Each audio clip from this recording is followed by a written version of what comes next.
Can you beat Baldur's Gate 3 without killing anyone? It's a question asked by literally no one, but I'm going to try doing it anyways because I am built different, neurodivergent, manifesting the purest form of brain damage. This is why I want to do a challenge run of pure pacifism and killing absolutely no one. We use the word killing very loosely in this run, obeying only to the logic of the bullet killed them, not me. So basically, we have two rules for this run: no killing and be nice to everyone, which the second one I'm going to promptly ignore. As I still have control over my current cognition, I will elaborate on rule 1. No one in the party is to take an action that results in any living entity's health point going down to 0 in combat, or do any forms of damage to their health point. The definition of someone being the player's party is anyone that's directly controlled by the player. Also no glitches. Don't even think about putting Shadowheart in a box. Alright, with the rules explained, let's start the game. John wakes up and oh no, he has been indoctrinated into Hentai Squidward's flying spaceship, and he also got octopus cummies put into his eyes, which will convert him into Cthulhu in 7 business days. But that is the least of his concerns, because the ship that he is currently on is rapidly approaching the ground and John's certain death. We've got to stop the kamikaze style flying real fast before everyone, unfortunately to put it simply, fucking dies. Fixing that sounds really good. So John and this racist lady sharing the same common goal heads to stop the Japanese pilot. This is when the party's first combat encounter starts, but these imps are not an issue since John can just run away.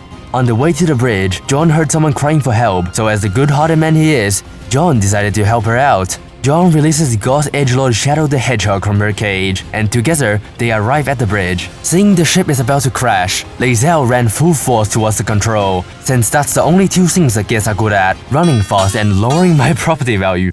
𝕡𝕚𝕚 dashed towards the ship control, and when the ship is just about to crash, she barely made it.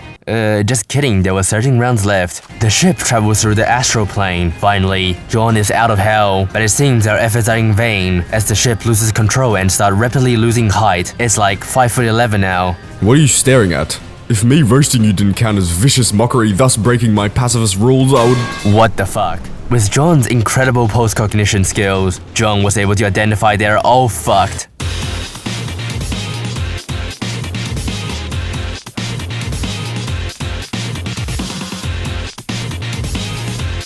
Man, I still owe the IRS like 2 grand, bruh. I guess death isn't bad after all. Fuck. Now back in the United States, it's time for John to find a cure for the tadpoles in his eyes. Luckily for John, he is blessed with the astral knowledge of New Game Plus and knows exactly where to go to find a cure. Oh, look who it is. Wake the fuck up, samurai. We've got a tadpole to get rid of.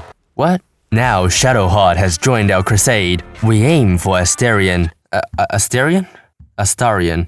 We aim for Astarion next, because, I don't know, he might come in handy, probably not. To get Astarion, we need to get through here. Problem? Combat. The party's first attempt consists of trying to leg it, but unfortunately, John and Shadowheart just aren't fast enough, resulting in both of them being mowed down. This is when John's tiny peanut brain spotted a change of altitude on the side of this cliff. John decided to attempt jumping up that rocky terrain, and yeah, they just let you do that. Wow. Now the party can finally acquire Astarion, and after some altercations and a dexterity check, the party successfully recruited this submissive and breedable vampire thing. After a bit of discussion, the council has decided to send him back to camp and never talk to him again. The next member of the Shadow Wizard Money Gang will be Gale, composing the wizard part. We unstuck our stepbrother and he gladly joined the ranks of our non-profit organization. The party then walks into the woods. This is when the party's first proper combat encounter starts. They could just run away, but they do need XP to level up so they could unlock new mischievous spells. The way the party helped is quite simple. Shadowheart commanded the goblin archers to drop their weapons, then stole their bow. John told a funny joke, something I could not do, and stunned the goblin for 10 rounds. Gale Xbox smoked, preventing the CT from rushing mid, and Will without an eye killed them all, except that didn't happen at all because the game crashed. Oh well, time to do that all over again. The last member we shall indoctrinate is 𝕡𝕚𝕚𝕚. She is currently being captured by a wooden cage, which the bottom has 4 HP.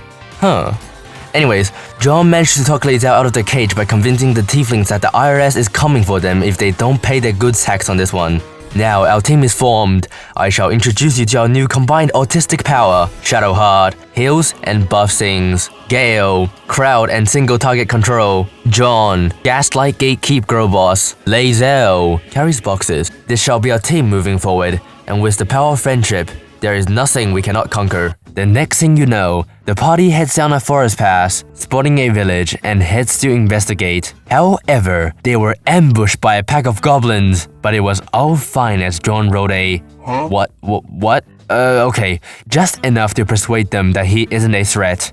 The party went through the blighted village and arrives at a fortress, where John's schizophrenia kicked in because he forgot to take his meds. But thankfully, Shadowheart is there with his meds, and the voices in John's head finally goes away. The party talks their way into the fortress, and behind that door is the way to the Underdark, the party's next objective. Does any of you have a lockpick?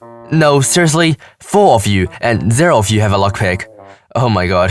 Just as the party is about to leave, John has a stroke of genius. He noticed a hole in the wall, and he commanded Lae'zel to investigate. Inside were gunpowder barrels. Bingo. Here is their golden ticket to opening the door. The party places the explosive near the door and backed off. However, the door did not flinch, because this is a video game. How about pickpocketing the keys? That probably wouldn't work, just look at how much people are watching. But not all hope is lost yet. The party heads back to the blighted village, down the well, and sneak past the spiders and other abominations alike. You see, the Underdark is actually just a big cave under the lands between. The only barrier between John and the Underdark is Isaac Newton. For that, we have Featherfall, and just like that, the party arrives at the Underdark.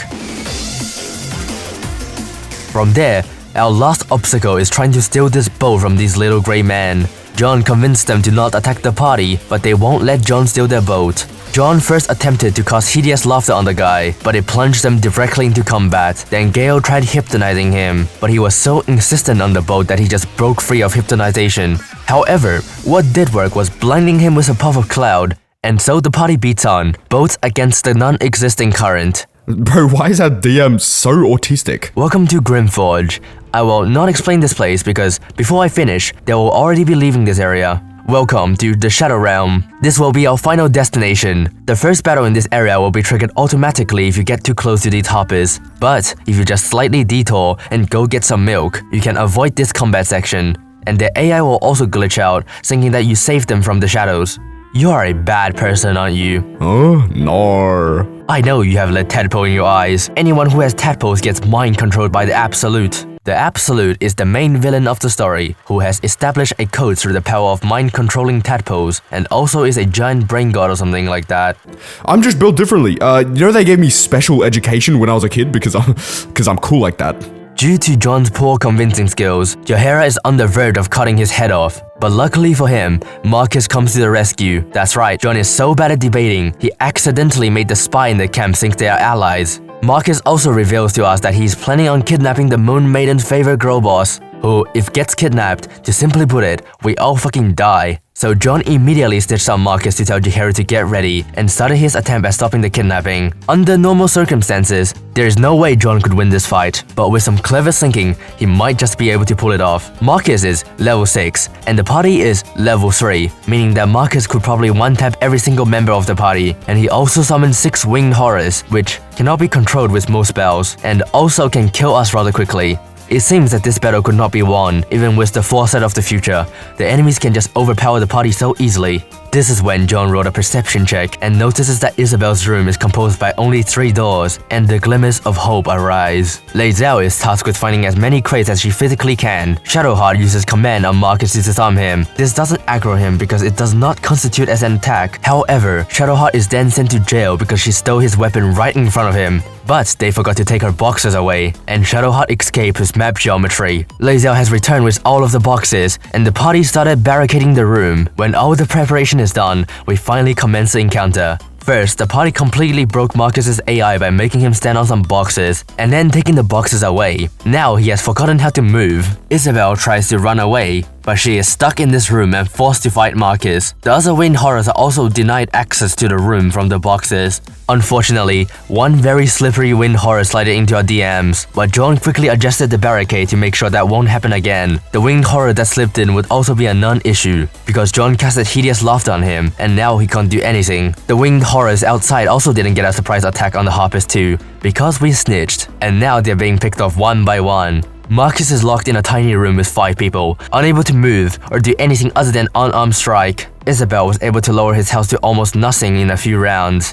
However, the party made a fatal mistake. They moved Gale out of the way, which fixed Marcus's AI, and he quickly fled because he was about to be beaten to death. Unlucky for him, the direction he fled was where High Harper, the legendary druid who once saved Baldur's Gate, is currently located, and she promptly beat him to death. Only his screams echoes in the air. By the time that's happening, the Harpers has finished killing the winged horrors and come to Isabel's aid. The party tore down the barricade to let them in, and that was the last of the enemy. Before we head any further into this campaign, I need to explain some context first. This land is cursed by my original OC, Shadow the Echidna, and anyone who tries to go near Moonrise Tower, where our big bad guy resides, will be sued for copyright infringement. So, to avoid a fate worse than this, we must kidnap a child, who is currently kidnapped by the same pyramid scheme we're trying to combat, the Code of the Absolute. Knowing this information, the party has arrived at the location of the kidnapped child. We need the child, as she grants us immunity to the Shadow Curse. Roll for seduction. Excuse me, what the fuck? Look man, I'm a bard, okay? Being horny, it's part of my apple-bottom genes. Fine. That is okay. Sure, buddy. Roll a natural 20 and I will let you fuck whatever you want.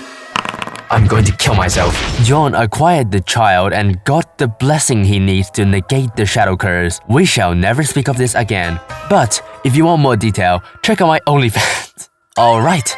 Other than the questionable method, we can finally access Moonrise Tower. Except, no, not really. We can't just charge in. Not only because the big bad guy can kill us by vibrating gas out of his ass, but because he's literally immortal. I have already reported him for cheating, but VAC fucking sucks. So the party will have to deal with this kid on a hacked Minecraft client. It's actually really simple to deal with him. To make 𝕡𝕒𝕚𝕥 damaging, we first must stop his human trafficking. Fortunately, I know just the way to go. You must pass the RS headquarters, then you will go through Arkham Asylum. After that, you shall arrive at Shah's sex dungeon, where you will go through trials and tribulations. And at the end of that, you shall find the Night Song, the source of Ketheric's immortality. Do something to it, and disable its hacks. The party approaches the IRS, but they see a glimmer of gold, and before they could react, they've been approached by this American thing. Roll for seduction. The creature is unfazed by John's proposal, as it sensed that John still owes the IRS some funds. Persuade it to self-destruct. You'll need a nat 20 to do that. You're convinced that he, too, forgot to file his W-2. The creature fucking dies. It crumbles at the frightening thought that the IRS might be on his ass, just like how he used to be on others. Next, John and his party arrive at the mental asylum, which is the correct place to go for everyone in the party. Here, some medical students have gone insane from the absurd amount of student loans they have, and now they are operating on random people to mug their belongings. You're not rolling for seduction this time? Ew, women! Roll for persuasion instead. Alright, nat 20 please. Okay, so you gaslit them into believing they're fantasy Roman senators, and the professor is fantasy Julius Caesar. Next, the party arrives at the Soul Mausoleum. One last tribulation and Ketheric's immortality will vanish. Welcome to the Gauntlet of Shah, where Shah worshippers have to partake in a series of dick measuring contests to earn an edgy title they can put on their Twitter bio. Currently, there are 3 factions in this area: Hell Minimum Wage Worker, Bob, and the Guardians of this temple. The party is facing a problem right now. To get the Night Song, they must clear out all 3 factions, as they are kind of in the way. If they don't get rid of the Hell guys, they cannot get the elevator battery. If they don't kill Bob, they will be faced with a boss fight at the end. And lastly, if they don't get through the Guardians, they won't even be able to pass the lobby. This seems all too much for a pacifist party, but John does not easily give up. It costed minor illusion trying to sneak past the Guardians and the skeletons. The party thought it did nothing but startle the Guardians, so John decided to use invisibility and sneak past them. First stop was to take the elevator battery from the Hell Demons, but just before John gets his hand on the battery gem, his invisibility runs out, forcing him to confront EDP-445. But don't worry, John strikes again with the persuasion rolls, and challenges him to a debate. for John has never lost a debate. Look, I'm not even gonna make a joke. Just look what happens. Pussy. No one is harmed during this D&D 5th edition campaign. John gets his hand on the elevator gem, but the party still has to get over to the elevator, and they don't have invisibility. Shadowheart attempted to jump over the side cone with enhanced leap, but she failed very horribly. That isn't saying it's a bad thing though, because through this, the party discovered that the minor illusion spell casted before actually completely broke the AI. Using this new knowledge, John brews a great plan in his head. The party's next target is Bob. He is a bitch, and I cannot pronounce his fantasy name. He is hiding in his fallout shelter. If the party even tries to approach him, it will trigger a battle sequence between the Guardian and Bob's skeletons, and that's not good for us, because we will surely be killed in the crossfire. Using minor illusion again, the party lured out the Guardians. John was expecting the AIs to break like last time, but however, the two parties quickly started to engage in combat. John then casted invisibility on himself again. This allowed him to sneak around the bunker. Then he rolled a natural 20 to unlock the bunker door, forcing Bob and all of his elites to join the fight. However, unfortunately for Bob, his AI did not account for this, and none of them knows how to attack the Guardian spawner, which means, despite them being much stronger, they were eventually overran by the Guardians. While all of this was going on, John was just doing some casual property theft. When the dust settled, John just casted invisibility again and waltzed right out of there, leaving one party dead and the other extremely confused. However, that isn't my problem. Now, all we need is to pass the 3 trials and get the remaining batteries to open the door of progression. The first 2 trials were simple enough, sneaking and a dementia test, which the second one John failed a lot of times. But it is the third trial, the trial of the same, really kicked the party in the balls. Allow me to explain. The Trial of the Same is a gauntlet where you have to kill an identical mimic to a party. The item needed for progression only drops after the last mimic is dead, so pickpocketing isn't an option. There also aren't any available allies in the areas that could help us to deal with the mimic. Diplomacy also does not work because they are simply constructs of magic, possessing no ability to engage in voluntary cliff jumping, meaning to kill these mimics, the party must engage in a one-on-one fair duel. Killing someone that's the exact same mimic of you without even killing or hurting them sounds like a criteria set up for failure. So this is it, huh? The party has come so far with their non-violent ideology, and the one hurdle they cannot overcome is themselves. Come to think of it, that's quite poetic. Where is John going? He disassembled all of his party. Then he changed class from a bard to a warlock, and it seems that he's picking random spells. What is bro cooking? John headed back to the Blighted Village, backtracked all the way to the Goblin Fortress, and picked up a megaton of explosives. John took off all of his armor and walked right into the arena. The trial responded by spawning a single naked man. He then sneaked up onto him, placing all of the explosives down. That's it. It wasn't random skills that he was picking. All of these were fire magics that can ignite the barrels.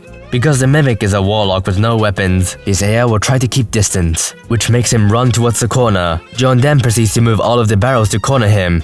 Normally, he would just jump over the explosives, but he is overweight. He cannot jump that far, but the AI isn't dumb either, so he won't just use a fire spell when there's so much explosives nearby. So he can only use the default warlock spell, Eldritch Blast, which will conveniently blast John out of sight. And his AI's primary target is to eliminate the party. So when losing line of sight, he will move to a location with line of sight. However, he is stuck, which makes him attack whatever object he is stuck on. And in this case it's an explosive barrel. He killed himself. God, I hate this party. The party has finally acquired all of the Infinity Stones, and now it's time to disable Ketheric's immortality. One small problem. Shadowheart is acting up. She demands that we must retrieve a spare, so she can kill the innocent and become a true edgelord. The issue with that is we have to go through the Silent Library, which there is a combat encounter, meaning it's time for the party and Shadowheart to part ways. I'm sorry, Shadowheart. We cannot fix you. Him? Don't worry about him. He's just a replacement cleric I found on the street for 12 silver and a bag of crack. And just like that, we arrived at Fara Mazula. The party finds the source of Ketheric's immortality. It was from a power of an angel. From her, we learned the truth about Ketheric's immortality. He is not actually immortal. It's more like he transferred all of the damage he takes onto this lady, which killed this lady hundreds of times. But since she is literally fantasy Jesus, she will respawn, which results in the illusion of Ketheric's immortality. But while we're speaking, the party has already freed her. Now Ketheric has a very angry angel to deal with. It's time for the finale. But before that, we must progress Gale's quest first. That's right, Gale, our wizard. I haven't really talked about him yet, but to put it simply, he had sexual intercourse with a god, and now he's a nuclear bomb. Progressing Gale's quest is very easy. We just have to find a magic item and feed it to him, so he can concentrate that uranium-235 in his system. Alright, we rally the Harpists and it's time for one final battle. The Harpists will be holding off the Absolute's main army, while we're sneaking from the side and confront Ketheric.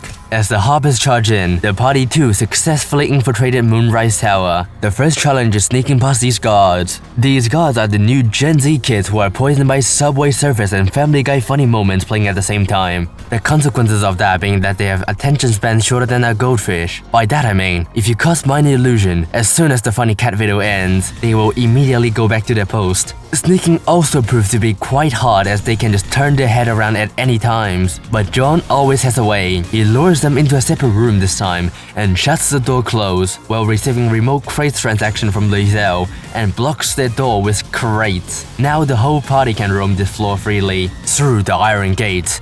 The party are sent to the top of the Moonrise Tower. John tries to persuade Ketheric to surrender, but he is unfazed by the offer. Cavalry arrives and Dame Allen is here ready to put the will of God up his small intestine. Battle ensues. John controls the enemy caster, making her unable to react with hideous laughter. But in a moment of lightning, before anyone realizes what the fuck is going on, Dame Allen forged her anger into the sharpest blade and rolled a natural 20 on Ketheric, causing a critical hit so hard he retreated immediately, in the process calling down tentacles, trying to reenact the plot of a Japanese hentai before leaving. The party cannot let that happen, so the logical next move is to jump in the hole where the tentacle came from. But as John and his party rushes to the hole, using all their resources to prevent themselves from getting killed while running, he realizes that you can't enter the hole in combat. Devastated and out of resources, they must leave to take a long rest, reclaim their lost stamina, and rethink their strategies. For this, someone will have to stay and hold the enemies back while retreating. While John and Gale inches their way to the exit, Lizelle and Shadowheart replacement stepped up, and by the time John ran downstairs, all that remained of them were cold flesh and vast carcasses of emptiness.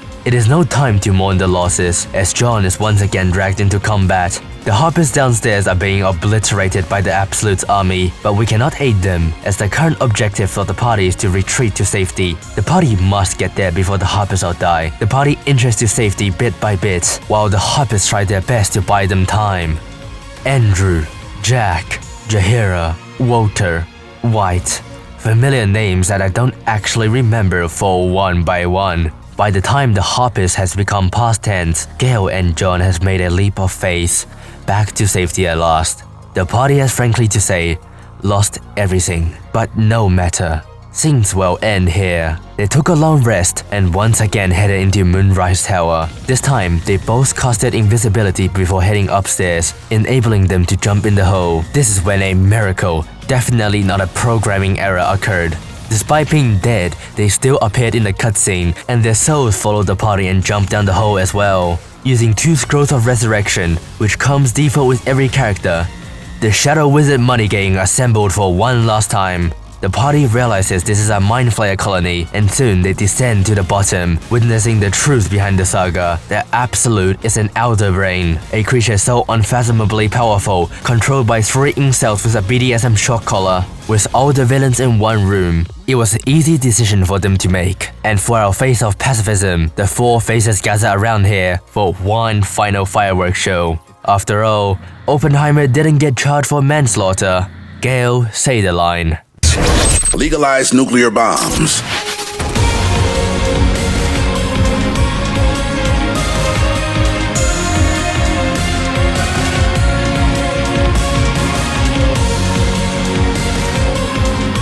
As the dust settles, you ask the party that's 6 feet under, is this really the best outcome? And why is this game called Baldur's Gate 3?